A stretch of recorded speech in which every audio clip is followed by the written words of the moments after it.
Welcome dear rockers, कैसे हैं आप सभी। तो आज हम लेकर आ चुके हैं 2009 में रिलीज हुई एक सुपर फील गुड मूवी जिसका नाम है अ शाइन ऑफ रेनबोज। तो कहानी की शुरुआत 1960 में होती है जब हमें एक छोटे लड़के को दिखाते हैं जिसका नाम है थॉमस। और यही है दोस्तों अपनी कहानी का हीरो, जो बहुत ही शांत और शर्मीला लड़का है। बहुत कम बातें करता है और जरा हकलाता भी है। बाकी बच्चे हल्ला गुल्ला कर रहे होते हैं लेकिन अपना थॉमस चुपचाप बैठा ड्राइंग करता है। वो देखता है कि विंडो में कबूतर फंसा हुआ है। वो उसे बचाता है और कबूतर मस्त उड़ जाता है। दूसरे बच्चे उससे लड़ते हैं कि हमसे पूछे बिना तूने उसको उड़ा क्यों दिया। वो उसे बुली करते हैं दोस्तों, उसकी ड्राइंग तक फाड़ कर फेंक देते हैं। बेचारा रोने लग जाता है। उसे लगता है कोई विंडो से उसको देख रहा है, तो वो उस चीज को देखने जाता है तो पर्दा फट जाता है और एक आदमी आकर कहता है कि बेटा तुम्हें देखने कोई आया है, तुम हेडमास्टर के कमरे में आ जाना। दरअसल दोस्तों थॉमस एक ऑर्फनेज में पल रहा है। उसे गोद लेने के लिए एक औरत आई हुई है जिसका नाम है मैरी। यही है अपनी कहानी के हीरो। और मैरी कई दिनों से एक बच्चे की तलाश में है दोस्तों। थॉमस उसको बड़ा पसंद आ जाता है। पूछती है वो उसको कि तुमने कभी आइलैंड देखा है। वो कहता है नहीं। दरअसल मैरी कई महीनों से यहाँ पे आ रही है और वो हर बार थॉमस को देखती थी और उसको समझने की कोशिश करती थी। आज वो ऑफिशियली गोद लेने के लिए आ गई है। लीगल प्रोसीजर्स के बाद वो थॉमस को अपने साथ लेके जाती है। दोनों बोट में जा रहे होते हैं। थॉमस तो अभी भी चुपचाप बैठा है दोस्तों। पानी को देखते हुए मैरी के साथ चला जाता है। मैरी उस नाविक को जानती है तो दोनों मस्त बातें करने में लग जाते हैं। अब ये लोग जिस आइलैंड पे जा रहे होते हैं ना, उसके आसपास कई सारे सील्स नजर आते हैं जिन्हें सी डॉग्स भी कहा जाता है। मैरी थॉमस को आइलैंड दिखाकर कहती है कि हमारा घर वहीं पे है। दूर से वो जगह बड़ी खूबसूरत लगती है। आखिर वो आइलैंड पे पहुंच जाते हैं। वहां उतरकर एक बस लेकर वो घर की ओर जाने लग जाते हैं। देखा दोस्तों, हर तरफ हरियाली होती है। तो थॉमस बहुत ही आश्चर्य के साथ ये सारी चीजें देख रहा होता है। अब रास्ते में एक जगह पे ऊंची शिलाएं दिखती हैं जो कि शायद मूर्तियां हैं। तब मैरी थॉमस को बताती है कि इन शिलाओं के पीछे एक कहानी है। कहा जाता है कि पुराने जमाने में यहाँ जो राजा राज करते थे ना, वो पत्थर बन गए। यहाँ के लोगों का मानना है कि इन्हें तुम अपने मन की मुराद बता सकते हो और वो उसे जरूर पूरा करेंगे। अब थॉमस उसकी कहानी को बड़े प्यार से सुनता है लेकिन उसके चेहरे पे कोई खास रिएक्शन नहीं होता। आखिर में थोड़ा दूर आकर वो एक जगह पे उतर आते हैं। वहाँ मैरी का पति एलेक आया होता है, पर थॉमस को देखकर एलेक उतना खुश नहीं होता। ऊपर से थॉमस बड़ा डरा हुआ भी है और एलेक के साथ हाथ मिलाने से भी कतराता है वो।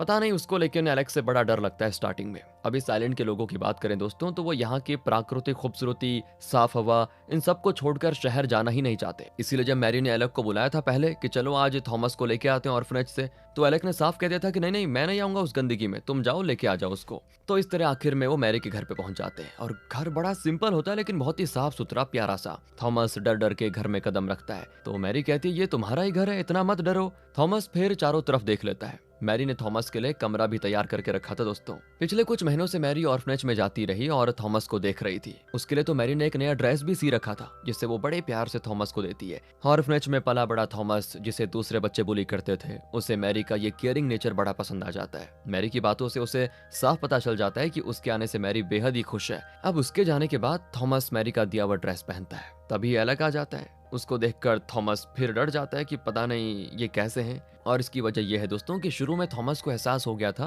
कि एलेक उसके आने से खुश नहीं है, पर अब एलेक उससे बात करने की कोशिश करता है लेकिन थॉमस ठीक से जवाब नहीं दे पाता। और थॉमस ऑर्फनेज से 4 पुरानी शर्ट्स और एक टूटी हुई कंघी लेकर आ गया था। उन सबको वो बाहर निकाल कर रख देता है। अगले दिन मैरी उसको अपनी मुर्गियां दिखाने लेके जाती है। उसे खाना देना, उसके अंडे निकालना, ये सारी चीजें वो थॉमस को सिखाती है और बात बात पे वो थॉमस को हंसाती भी है, थोड़ा मजा आ जाए। थॉमस को मैरी के साथ वक्त बिताने में बड़ा मजा आता है दोस्तों। अब थॉमस 2 अंडे हाथ में निकाल कर मुड़ता है तो एलेक को देखकर घबरा जाता है और वो अंडे गिर जाते हैं। वो डरता है कि कहीं एलेक मुझे डांट ना ले, लेकिन मैरी कहती है एलेक बच्चे को इस तरह कौन डराता है, क्यों कर रहे हो ये हरकतें। कुछ नहीं हुआ बेटा, तुम डरो मत, कहकर वो थॉमस को सपोर्ट करती है क्योंकि वो थॉमस के स्वभाव को बहुत ही अच्छे से जानती है और समझती है। एलेक का काम है वैसे मछली पकड़ना, भेड़ बकरी और मुर्गियां पालना, इसी से इनका गुजारा चलता है दोस्तों। अब अचानक क्या होता है कि बारिश होने लग जाती है। थॉमस बारिश में भीगकर एंजॉय करने लग जाता है तो अचानक मैरी चिल्लाती है कि ये क्या कर रहे हो थॉमस। वो घबरा जाता है दोस्तों और तब वो पास आकर कहती है कि बारिश में ऐसे भी कोई खड़ा रहता है क्या, ये देखो मेरी तरह कूदो, मजा आएगा।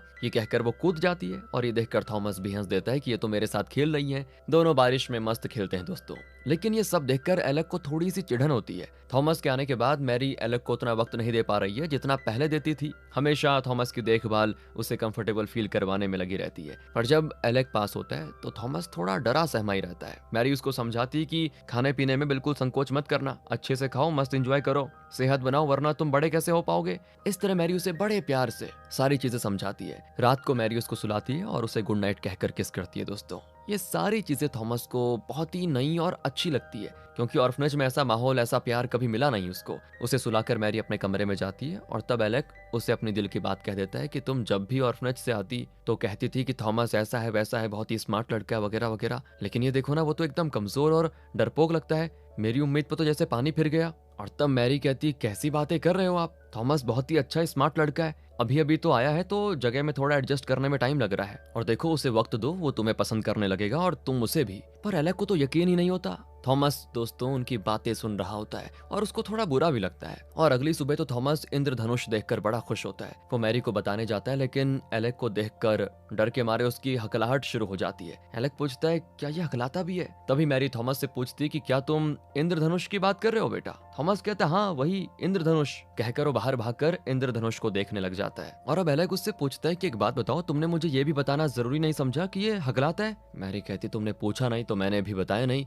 अब बता देती हूँ, हाँ वो हकलाता है, उसके बारे में सब कुछ जानकर ही मैंने उसे पसंद किया, उसे गोद लिया। अब इसके आगे दोस्तों एलेक और कहे भी तो क्या कहे। फिर थॉमस को दिखाते हैं जो मुर्गियों को खाना दे रहा होता है, और तब एलेक को देखकर वो फिर से डर जाता है दोस्तों, दरवाजा बंद कर देता है। एलेक भी ये देख लेता है कि यार ये मुझसे डर क्यों रहा है बार बार। फिर वो मछली पकड़ने जाता है तो मैरी कहती है, तुम थॉमस को भी साथ लेके जाओ ना। एलेक कहता है कि मैं तो लेकर चला जाऊंगा, लेकिन लगता नहीं कि वो फिशिंग में इंटरेस्टेड है, कभी वो खुद आकर कहेगा तो लेके चला जाऊंगा। इस तरह वो चला जाता है। तब जाकर थॉमस दरवाजा खोलता है और अब मैरी उसको लेकर समुद्र तट पे जाती है। वहां बैठकर वो एक अजीब आवाज निकालती है तो पानी के अंदर से कई सील्स बाहर आ जाते हैं कि भाई कौन है जो हमें इतने प्यार से बुला रहा है। मैरी थॉमस को भी अपनी तरह करने को कहती है और थॉमस भी उसकी तरह आवाज निकालता है तो कई सारे सील्स बाहर निकल जाते हैं। तो मैरी उसे कहती है कि सुनो, अगर तुम स्वर्ग में किसी को खबर देना चाहते हो ना तो इन सील से कहना, ये तुम्हारी खबर स्वर्ग तक पहुंचा देंगी। थॉमस कहता है, वाह ठीक है, मैं अपनी दादी से कुछ कहना चाहता हूँ, और वो मन ही मन कुछ कहता है। और फिर मैरी को बताता है कि मैंने अपनी दादी से ये कहा कि ये जगह मुझे बहुत ही पसंद आ गई है। मैरी बड़ी खुश होकर उसको हक कर लेती है। अब अगले सीन में मैरी के घर उसकी रिश्तेदार आई होती है, उसके 3 बच्चे होते हैं जो मस्त खेल रहे होते हैं। थॉमस वैसे उनसे भी जरा दूर ही रहता है दोस्तों स्टार्टिंग में, शायद उसको डर है कि कहीं ये बच्चे भी मुझे परेशान ना करें। वो जाकर सूखे घास के बीच छुप जाता है। अब मैरी तो उसको बुलाने भी आती है और देख लेती है कि वो छुपा हुआ है। कहती है कि बेटा यहाँ एक बहुत बड़ा मुर्गा छुपा हुआ है, कहकर वो उस पर घास डालती है तो उसे बड़ी हंसी आ जाती है। मैरी कहती है कि तुम्हारी उम्र के बच्चे आए हैं, उनके साथ खेलना नहीं चाहोगे क्या? तो थॉमस एकदम चुप रहता है। तो वो कहती है कि जब तुम्हारा मन करे कोई बात नहीं, तब आ जाना, कहकर वो चली जाती है। अब थोड़ी देर के बाद दोस्तों थॉमस बाहर निकलता है। उसको देखकर मैरी के रिश्तेदार कहती है, ये तो बहुत ही क्यूट लड़का है। फिर थॉमस उन बच्चों के साथ खेलने जाता है। उनमें बड़े लड़के का नाम है सीमस और छोटी का नैन्सी। ये सीमस बड़ा शैतान है दोस्तों, लेकिन नैन्सी थॉमस के साथ बहुत ही अच्छे से खेलती है। तीनों उन ऊंची शिलाओं के पास जाते हैं। यहाँ मैरी बता रही होती है कि मां न बन पाने की वजह से उसे कितना दुख था, और इसी बीच ये बच्चे एक पुराने कासल के पास जाते हैं, फिर एक गुफा में जाते हैं। वहाँ कीड़े मकोड़े और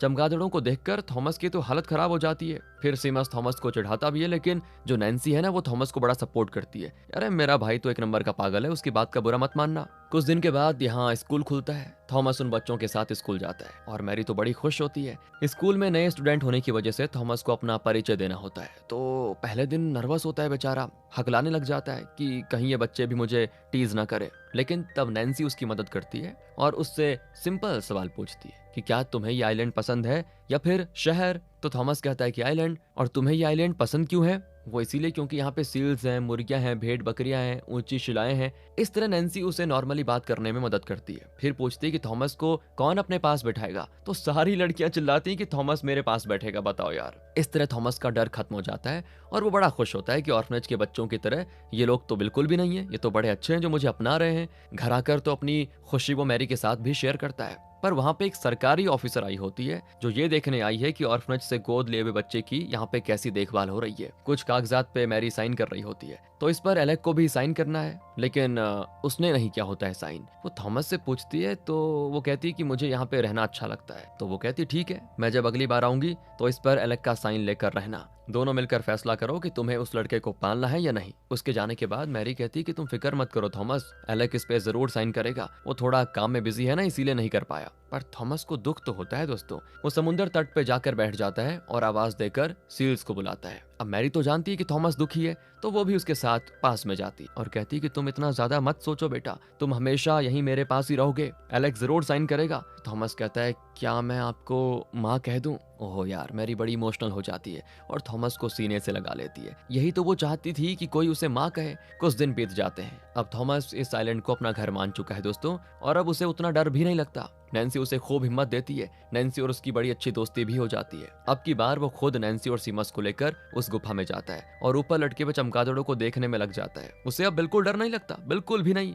थॉमस तो डॉग के साथ भी खेलने लग जाता है। अब मैरी एलेक्स से कहती कि देखा थॉमस कितना बदल गया है, वो डरा सहमा नहीं रहता और वो मुझे माँ भी कहने लग गया है। तो एलेक बिना किसी इमोशन के कहता है ठीक है। मैरी कहती कि तुम उससे बात कर लो एलेक, वो तुम्हें पापा जरूर कहेगा। तो एलेक कहता है कि मैंने तुम्हारी खातिर कई बार उससे बात करने की कोशिश की, लेकिन वो मुझे देखकर डरता रहता है, पता नहीं क्यों, इसलिए मैंने कोशिश छोड़ दी। और तुम्हें जो उसके लिए फील आती है वो मुझे नहीं आती, प्लीज यार। तो मैरी कहती कि मैं समझ रही हूँ तुम्हारी परेशानी एलेक, अगर हमारा बेटा होता तो जरूर तुम्हें उस पर वो फील आता, पर यह भी तो हो सकता है ना कि ये बच्चा हमें भगवान का दिया हुआ वरदान है। एलेक को उसकी बात ठीक ही लगती है। अगले सीन में तीनों डिनर कर रहे होते हैं। मैरी कहती है सुनो ना, कल एक जरूरी काम से मुझे शहर जाना है। थॉमस, क्या तुम एलेक के साथ फिशिंग के लिए जाना चाहोगे? मजा आएगा, तुम्हें पहले बता रही हूँ। अब थॉमस को एलेक की आदत पड़ चुकी है तो वो डरता नहीं और कहता हाँ हाँ मैं जरूर जाऊंगा। अगले दिन दोनों फिशिंग के लिए जाते हैं और फिश लेकर उठा रहे होते हैं। तो तभी एक सील का बच्चा तट पे पड़ा होता है, पर ये बच्चा अकेला है, इसकी माँ कहाँ गई यार? तब एलेक बताता है कि सील्स बच्चे को जन्म देकर वापस पानी में चली जाती है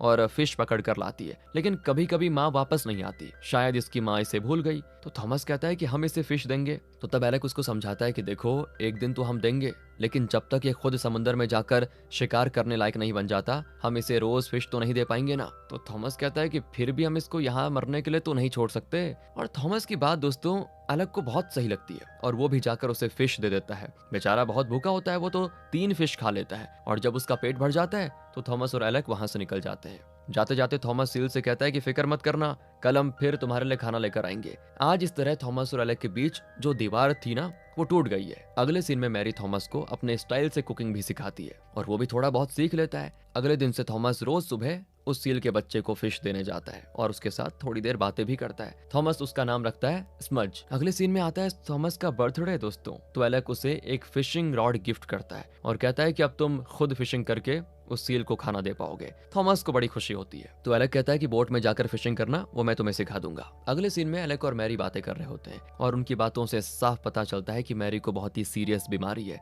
इसीलिए मैरी को कभी कभी शहर के हॉस्पिटल जाकर ट्रीटमेंट लेना पड़ता है, पर एलेक उसकी बहुत केयर करता है, बहुत ज्यादा। अगले दिन एलेक थॉमस को फिशिंग सिखाने लेके जाता है, लेकिन तब उसके कुछ फ्रेंड्स आकर उसे बुलाते हैं कि हमारा बोट फंस गया है, उसे निकालने में मदद कर दो। एलेक थॉमस से कहता है कि तुम यहीं पे इंतजार करो, मैं उनकी मदद करके लौट आऊंगा, फिर दोनों मिलकर फिशिंग करेंगे। कहकर वो चला जाता है। नैन्सी आकर पूछती है कि तुम कहाँ जा रहे हो? तो थॉमस कहता है मैं और एलेक फिशिंग करने जा रहे हैं। नैन्सी कहती ठीक है एंजॉय करना, कहकर वो भी चली जाती है। 2-3 घंटे हो जाते हैं, एलेक नहीं लौटता। वो सील भी बड़ा भूखा होता है। अब थॉमस को तो लगा था कि वो फिशिंग करके उस सील के लिए खाना लेकर आ पाएगा, पर एलेक का कुछ पता नहीं चल रहा दोस्तों। इतने में मैरी आ जाती है और कहती है कि अच्छा तो ये है तुम्हारा पेट सील, बड़ा क्यूट है, चलो मैं तुम्हें बोट में ले जाकर फिशिंग करवाती हूँ। फिर दोनों बोट में समंदर में फिशिंग करने जाते हैं। वो फिशिंग रील को पानी में डालकर अपना फिश का इंतजार करते हैं और तभी थॉमस पूछता है कि एक बात पूछूं आपसे, आपने ऑर्फनेज से मुझे ही क्यों चुना? तो मैरी कहती कि मैं कई बार ऑर्फनेज आई और हर बार मुझे बस तुम ही पसंद आए बेटा। अब वजह तो मैं भी नहीं जानती, लेकिन मेरे दिल को लगा कि तुम ही मेरे बेटे हो। वैसे मैं भी एक ऑर्फनेज में ही पली बड़ी हुई हूँ। तुम अपनी दादी को याद करते रहते हो ना, उनके बारे में कुछ बताओ।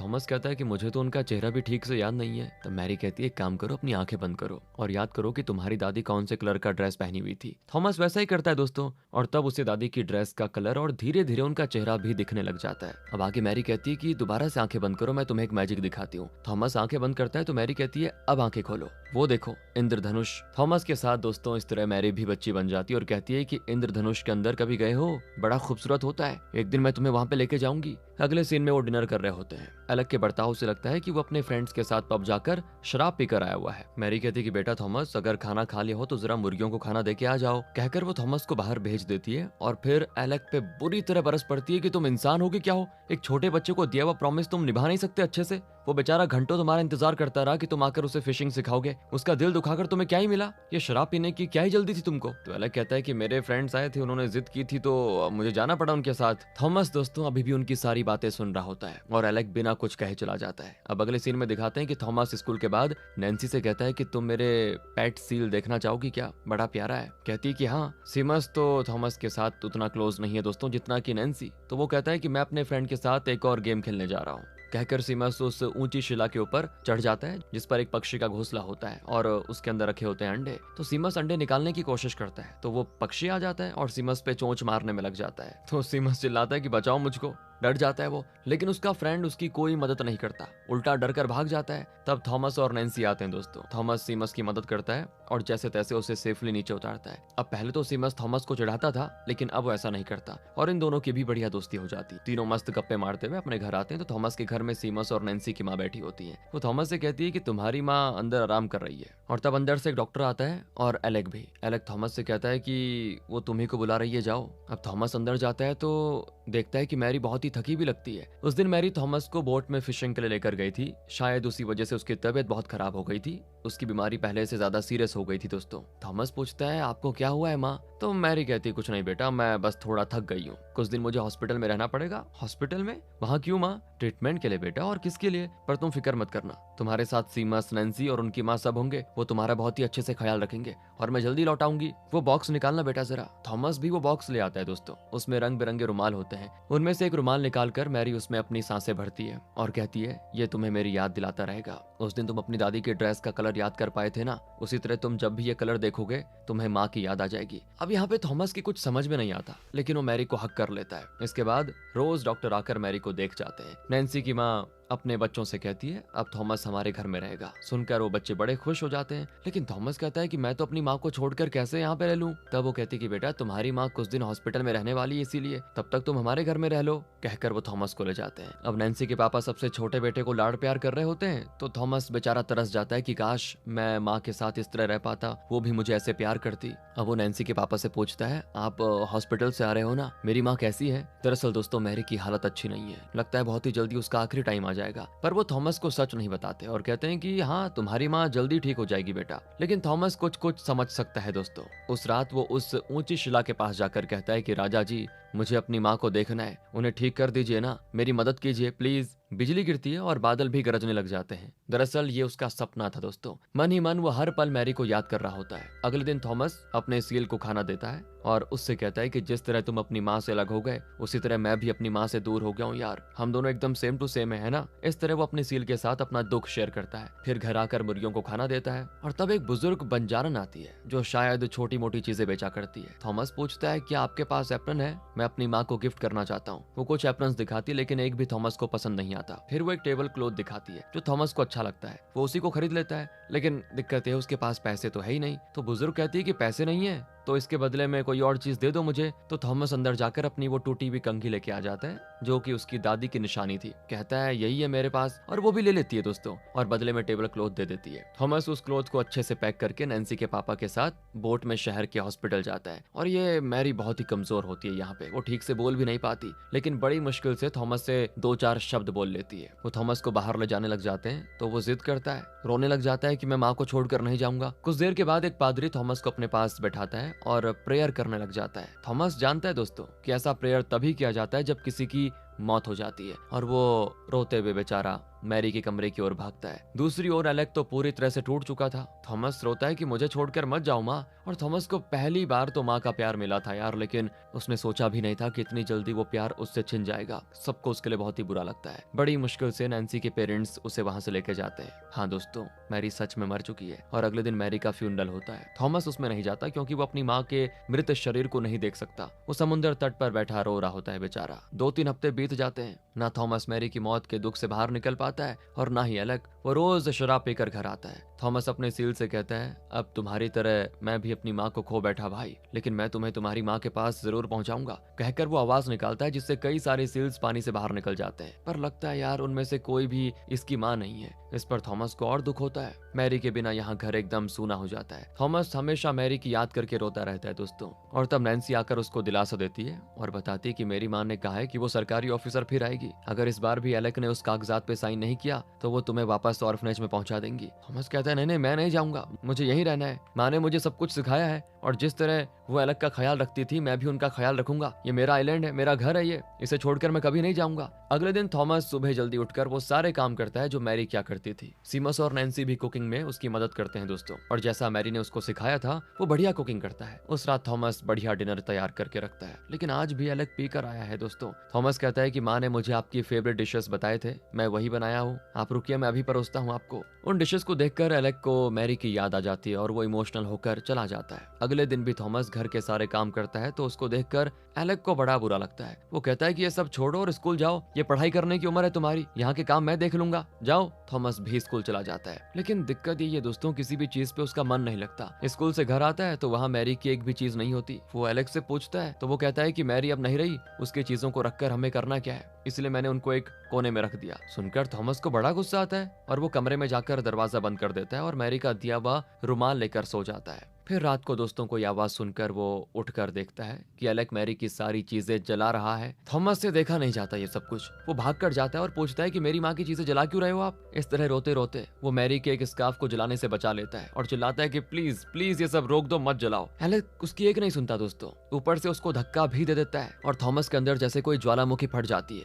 वो चिल्लाता है कि आपकी वजह से मेरी माँ की जान गई। उस दिन मैंने आपका कई घंटों इंतजार किया, अगर आप लौट आते ना तो माँ को मुझे फिशिंग के लिए नहीं लेके जाना पड़ जाता और ना ही उनकी तबीयत खराब होती और ना ही वो इतनी जल्दी मुझे छोड़कर जाती। आपकी वजह से आज वो मेरे साथ नहीं है। उसकी बातें सुनकर एलेक को और भी गिल्ट फील होता है कि ये बच्चा ठीक कह रहा है, शायद मैरी की मौत की वजह मैं ही हूँ। थॉमस भी रोते रोते फिर चला जाता है नैन्सी के घर दोस्तों। नैन्सी की माँ उसे अपने पास बैठाती और बड़े प्यार से समझाती कि बेटा तुम तो मैरी को बस कुछ ही महीनों से जानते हो, लेकिन क्या तुम जानते हो एलेक और मैरी ने एक दूसरे से प्यार किया, फिर शादी की और कई साल एक हैप्पी कपल रहे। अगर मैरी के ना होने से तुम्हें इतना दुख हो रहा है तो सोचो एलेक के दिल पे क्या बीत रही होगी। वो बेचारा जरूर पूरी तरह से टूट गया होगा। मैरी के बिना एक सूनी और बेमतलब की जिंदगी जी रहा होगा। वो मैरी की चीजों को देखकर उसे उसकी बहुत ही याद आती होगी और उसे और दुख होता रहा होगा, इसीलिए शायद वो उसकी चीजों को जला रहा था। अब थॉमस भी उसकी बात को समझ पाता है। थॉमस वापस अपने घर आ जाता है दोस्तों। वो एलेक्स से माफी मांगने के लिए उसका दरवाजा नॉक करने की सोचता है, लेकिन ऐसा नहीं करता। अगले सीन में थॉमस स्कूल से लौटता है तो वो सरकारी ऑफिसर आई होती है और कहती है कि बेटा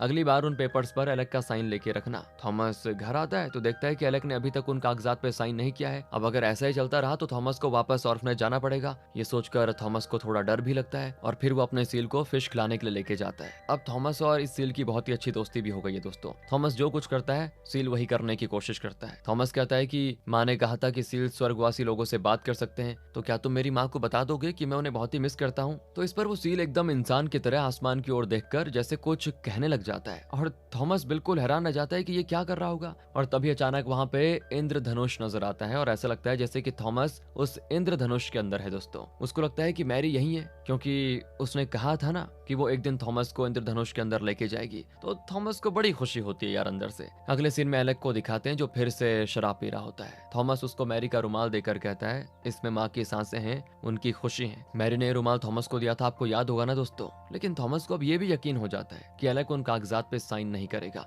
इसीलिए उसको जाना पड़ेगा यहाँ से। इसीलिए रुमाल एलेक को देखकर वो अगले दिन यहाँ से निकल जाने की सोच लेता है। उस रात थॉमस अपने कमरे में सो रहा होता है आराम से और यहाँ एलेक मैरी का रुमाल लिए सो जाता है। उसे लगता है जैसे मैरी की सांस लेने की आवाज, उसके हंसने की आवाज सुनाई दे रही है। अगली सुबह थॉमस अपनी चीजें पैक करता है जो कि वो ऑर्फनेज से लेके आया था। सारी चीजें, मैरी के हाथ के बने कुछ ड्रेसेस भी पैक कर लेता है और एलेक को बिना बताए डॉग को गुड बाय कहकर निकल जाता है। लेकिन जब एलेक की आंख खुलती है तो उस रुमाल को देखकर उसे कल रात की बातें याद आ जाती है। वो थॉमस को हर तरफ ढूंढता है। दूसरी ओर थॉमस जाने से पहले सील को उसकी माँ तक पहुंचाना चाह रहा है दोस्तों, इसीलिए वो गुफा के पास रखे हुए एक बोट में उस सील को लेकर समुद्र में निकल पड़ता है। और दूर से ये देखकर एलेक तो घबरा जाता है क्योंकि उतनी गहराई में जाना खतरनाक हो सकता है, बड़ी बड़ी लहरें बोट को डुबा देंगी। वो चिल्लाता भी है कि थॉमस और आगे मत जाओ, लेकिन थॉमस आगे जाने लग जाता है और जैसा एलेक देख रहा था बड़ी लहरें आ जाती हैं। थॉमस अब बोट को कंट्रोल नहीं कर पाता। एलेक दूसरे बोट में उसे बचाने जाता है, लेकिन इसी बीच एक अजूबा होता है दोस्तों। थॉमस डर के मारे चिल्लाता है तो उसकी आवाज सुनकर